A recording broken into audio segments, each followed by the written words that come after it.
Hello everyone. If you are facing file import errors in Adobe Premiere Pro, don't worry, I've got a few tried and true fixes to help you resolve the issue and get back to your editing. So now let's dive in. First, let's confirm that the file format is supported by Premiere Pro. Adobe supports formats like MP4, MOV, and AVI. If your file isn't in one of these formats, use a tool like Handbrake or VLC Media Player to convert it into a compatible format.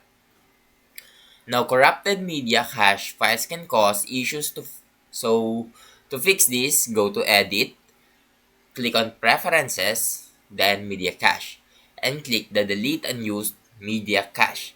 This clears all corrupted files that might be causing the error.